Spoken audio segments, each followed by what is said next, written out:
지난 시간까지는 오행이 생성되는 원리와 또 오행이 가지고 있는 특성에 대해서 우리가 공부를 해봤습니다. 그 부분에 대해서 여러분들이 오행에 대한 어떤 개념을 정립을 하는 데 도움이 되시라고 보고, 오늘은 이 오행의 관계에 있어 가지고 목화토금수 5글자가 고요히 머무르는 것이 아니죠.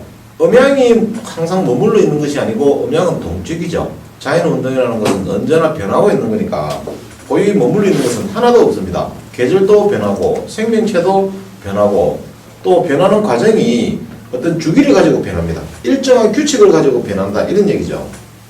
그런데 오행도 마찬가지입니다. 이 오행이라는 것이 물상적으로 나무, 불, 흙 이런 식으로 친다고 그러면은 물도 가만히 있고 불도 가만히 있고 뭐 지들끼리 굳이 어떤 그런 관계를 맺겠느냐라고 생각을 하겠지만, 이것을 자연의 변화하는 법칙이다 이렇게 생각해 보려면은 오행 역시도, 오행의 운동이라는 것도 또는 오행의 작용이라는 것도 잠시도 머물러 있지 않는다 이겁니다. 목의 운동을 하는가 하면은 곧이어서 다음으로 화의 운동으로 넘어가고, 그죠? 그 다음에는 또 토의 작용이 일어나서 운동의 방향을 음으로 바꿔주죠. 그리고는 다시 음운동에서는 금운동으로 이어지고 또 수운동으로 마무리되어지고, 그리고 끝났는가 하면은 또다시 목운동으로 이어져가지고 새롭게 시작을 하고, 그죠? 계절도 그렇게 봄, 여름, 가을, 겨울,春夏,秋冬이 끊임없이 돌아가고 있고, 또 하루도 보면은 아침에 해가 뜨고 지고 밤이 되었는가 하면 다음날 또 해가 떠오르고, 이런 식으로 생명체가 또 태어나서 열매 맺고 죽었는가 하면 또 다시 새로운 생명체가 태어나고, 이렇듯이 오행도 역시 잠시도 머무르지 않고 항상 움직이고 변화하고 있다는 거죠. 어떤 연계성을 가지고 변화하고 있습니다. 그 변화하는 순서가 양운동, 음운동을 반복하듯이 우리가 오행의 생성 원리에서 목화, 토, 금, 수의 순으로 변한다는 것을 공부를 했단 말입니다. 그런데 이 변화하는 과정에 있어서 이제 문제가 되는 것이, 잠시도 머물러 있지 않으니까 고요히 머물러 있으면 문제될 게 없죠. 목은 목대로, 화는 화대로 뭐 특성만 알면 끝나는데, 그것이 아니라 이것들이 자꾸 움직이고 변하다 보니까 기운과 기운끼리 서로 부딪히게 되는 거죠. 운동과 운동끼리 부딪히게 되고, 그러다 보니까 그런 어떤 다른 물질들과 다른 오행들과 부딪히는 그런 관계에 있어 가지고 어떤 작용력이 발생이 하더라 이거죠. 작용력이. 그러니까 작용력이 발생하는데 딱 두 가지로 발생을 합니다. 하나는 생해주는 작용력, 이것을 갖다가 오행의 상생이다 이렇게 합니다. 서로 도와준다 이런 말이죠. 이 생이라는 말은 날 생자, 태어난다, 생기다, 그런 뜻을 가지고 있죠. 그래서 생기게 해준다, 태어나게 해준다, 그러니까 즉 낳는다 이 말입니다. 그 말은 또 다른 말로 만들어낸다 이런 말도 되겠죠. 그래서 또 도와준다 이런 뜻도 가지고 있고, 그렇게 서로 도움을 주는 관계를 형성하는 그런 오행의 관계가 있는가 하면, 또 한 가지는 서로 해치는 관계가 있는데, 이것을 이길 극자를 써가지고 상극이다 이렇게 얘기를 하는 상극.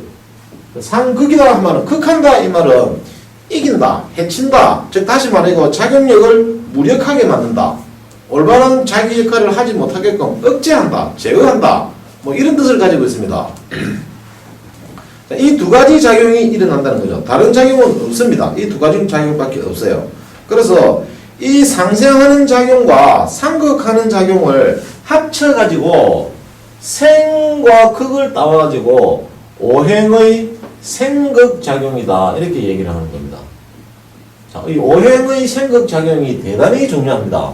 왜냐하면은 우리 사람도 살아가면서 변하죠, 그죠? 움직이고 뭔가 활동을 반복하는 경우는 한 번도 없습니다. 이 세상에 똑같은 거는 어떤 경우에도 없어요. 해가 뜨고 지는 것도 우주의 궤도가 이렇게 움직이는 것이 1년 360일 되고 오면은 365일이 지나면은 지구가 다시 공전을 거쳐서 자기 자리에 돌아오지 싶지만 아닙니다. 태양도 공전을 하고 있거든요. 그래서 우주 전체가 어딘가를 중심으로 해가지고 전체가 돌고 있기 때문에 1년 중에서 같은 시기라는 것은 한 번도 없습니다. 또 여러분들이 매일매일 하는 행동도 비슷한 행동을 반복하고 있을 뿐이지 똑같은 행동을 한 번도 하는 경우는 없어요. 그처럼 오행의 작용도 마찬가지인데, 이렇게 사람이 살아가고 움직이는 것, 자연이 변화하는 것, 이런 것들이 전부가 다 오행의 생극작용에 해당하더라. 그런 얘기입니다. 물론 수없이 복잡다단한 자연운동을 갖다가 5가지 단계로 구분한다는 것 자체가 어쩌면 무리일지도 모릅니다. 그러나 이것이 지금까지 나와 있는 어떤 학술로 봐서는 최고의 이론이고 또 뭐 이보다 더한 건 없으니까 물론 여기서 나아가면 이제 10개의 천간, 12개의 지지 해가지고 22간지로 나눠지기는 합니다만은 그러나 가장 기본적인 틀은 이 5가지 운동 법칙의 생각 관계에서 다 일어나더라 하는 얘기죠. 그래서 이것을 여러분들이 이제 알아야 된다 이 말입니다. 이 작용력을 맨 먼저 상생관계부터 먼저 보자는 거죠. 상생관계부터. 서로 생하는 관계. 이걸 본다고 그러면은 오행이 운행하는 순서가 그대로 그냥 맞춰집니다. 목이 있고 목다음에는 뭐 화죠. 그죠? 화의 작용이 일어나고 그 다음에는 토의 작용이 일어나고 그 다음에 금의 작용이 일어나고 끝으로 수의 작용이 일어나면은 모든 운동 주기가 하나가 끝이 나버립니다. 그래서 이렇게 차례차례 운동이 일어나는 순서대로 갖다 붙이면은 이것이 바로 오행의 상생작용이 되더라 이 말이죠. 상생작용. 생하는 작용이 된다 이 말입니다. 이거를 여러분들이 외워야 됩니다. 이유가 없습니다. 무조건 내야 돼. 이거 모르고는 답이 안 됩니다. 달달달달 해야 됩니다. 이것도. 자다가 아주 그냥 막 잠꼬대도 그냥 오행 상생상극으로 할 정도로 아주 그냥 완벽하게 외워야 됩니다.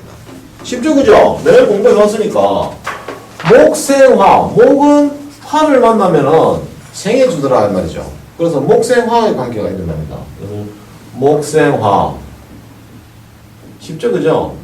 그 다음에 또 화는 토를 생하죠, 그죠?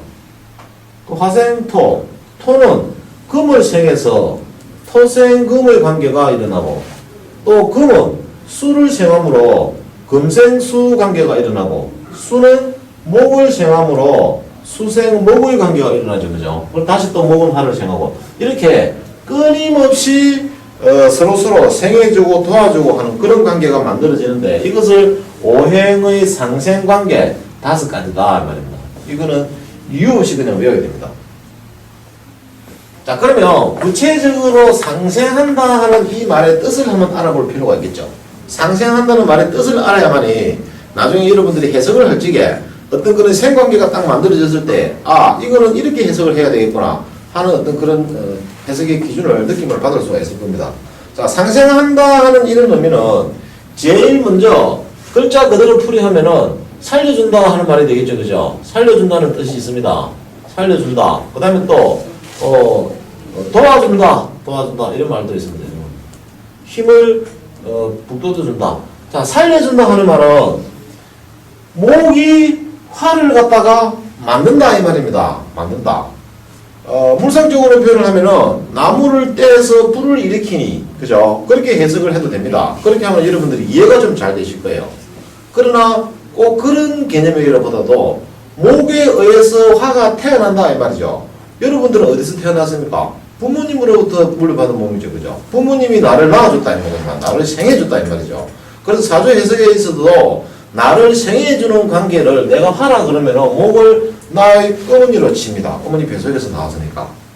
그와 관계가 된다는 거죠. 또 목의 입장에서 볼 적에는 이 화가 목의 자식이 되는 거죠, 그죠? 화의 입장에 볼 적에는 목이 부모가 되는 것이고 또 토의 입장에서 볼 적에는 화가 부모가 되는 것이고 화의 입장에서 볼 적에는 토가 자식이 됩니다. 그래서 이렇게 없던 것을 생겨나게 해준다. 없던 것을 만들어준다. 또는 죽은 것을 살려준다. 뭐 이런 개념이 됩니다. 그런 것을 갖다가 가장 대표적인 것이기 때문에 날 생자를 써서 생이다. 이렇게 표현을 한 거죠. 이것도 다 상생관계다. 그 다음에 도와준다는 개념도 있습니다. 불이 약해질 적에 나무를 집어넣으면은 불이 길이 강해지죠, 그죠? 물론 뭐 나무뿐만 아니라 기름을 넣어도 강해집니다. 기름을 넣어도. 그러나 그건 물상적인 표현이고 어쨌든 오행의 관계에서 볼 적에 목이 화를 도와주는 개념이 된다 이 말입니다.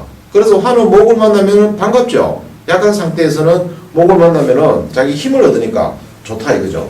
자식이 혼자 있을 때는 약해도 부모가 뒤에서 딱 뒷받침을 하고 있으면은 강해지죠, 그죠? 그거와 마찬가지 원리입니다. 그렇게 볼 수가 있고 또 개념적으로 본다 그러면은 목은 봄이고 여름은 화입니다. 그러니까 목의 끝에는 화가 있더라. 화가 있더라. 목은 봄은 여름을 낳는다. 봄은 여름을 만들어준다. 이런 개념이 되겠죠. 그다음 또 한 가지가 나아간다 그런 뜻이 됩니다. 나아간다. 바로 이게 이제 계절의 개념에서 보면 정확하게 감이 잡히는데 나아간다는 것이 봄은 어디로 나아간다? 여름을 향해서 가고 있다.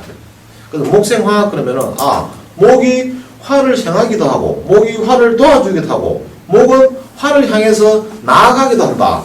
목이 가고 나는 방향은 어디입니까? 화가 있는 곳이잖아요. 화로 향해서 나아가고 있잖아요.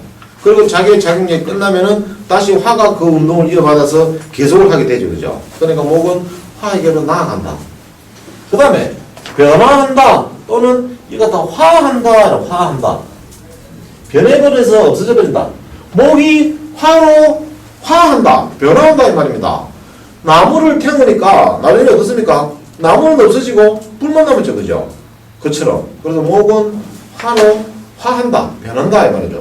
또 화도 토로 화하죠. 그죠? 토로 향해서 나아가기도 하고 또 불이 타고 나면은 불은 없어져 버리고 흙만 남더라. 재만 남더라. 뭐 그렇게 물상적으로도 표현을 합니다.